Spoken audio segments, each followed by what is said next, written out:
നമസ്കാരം. ഞാൻ ഇന്നിവിടെ അവതരിക്കാൻ പോകുന്ന ആനക്കാട്ട് ചിറകറ്റ സ്വപ്നം. നമ്മളെല്ലാവരും സ്വപ്നം കാണാറില്ലേ? അതുപോലെ അമ്മും കണ്ടിരുന്നു വളരെയധികം സ്വപ്നങ്ങൾ. എന്നാൽ അമ്മുവിന്റെ സ്വപ്നം പൊളിഞ്ഞു പോയി. അതെന്താണെന്ന് നമുക്ക് നോക്കാം. അമ്മുവിനുള്ളൊരു അമ്മ, സ്നേഹനിധിയാമമ്മ. അമ്മയ്ക്കെന്തൊരു ചന്തം, അമ്മയ്ക്കെന്തൊരു ചന്തം. താരാട്ടുപാടി ഉറക്കുമമ്മ, പായസം വെച്ചു വിളമ്പുമമ്മ. താരാട്ടുപാടി ഉറക്കുമമ്മ, പായസം വെച്ചു വിളമ്പുമമ്മ.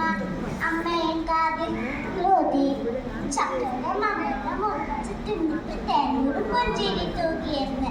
ചക്കര മമ്മയുടെ മുറിച്ച് തിന്നിട്ട് തേനൂറ് പുഞ്ചിരി തൂക്കിയെന്ന്. കൂട്ടുകാർക്കൊപ്പം ഊനാലാടി കളിക്കുമെന്ന്. ചിച്ചി ചിച്ചി ചിച്ചി ചിച്ചി ചിച്ചി പാടുന്ന അണ്ണാരക്കണ്ണന്റെ പാലിൽ പിടിച്ചു വലിക്കുമെന്ന്. കൂട്ടിലിരിക്കുന്ന കുഞ്ഞിക്കുരുവിയെ താരാട്ടുപാടി ഉറക്കുമെന്ന്. ഹായ് ഹായ് ഹായ്, എന്തൊരു ഭംഗി ഈ കേരള നാടിൻ സൗന്ദര്യം.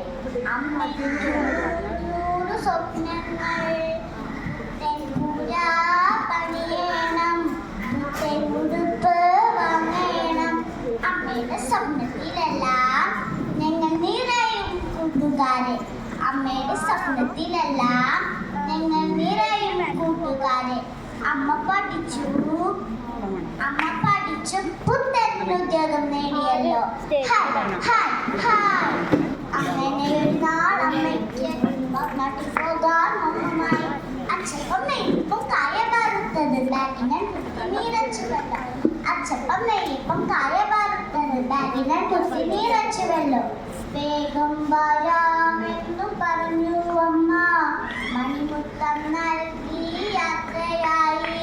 അമ്മ പോകും വഴിയെ ഞാൻ കൗതുകത്തോടെ നോക്കി നിന്നു. അമ്മയെ കാണാൻ കൊതിയുമായി ചേട്ടന്റെ തോളത്തു ഞാൻ കിടന്നു. അമ്മയെ പുണരാൻ കൊതിയുമായി ഞാനുറങ്ങി. നേരം പുലർന്ന നരം. അയ്യോ അയ്യോ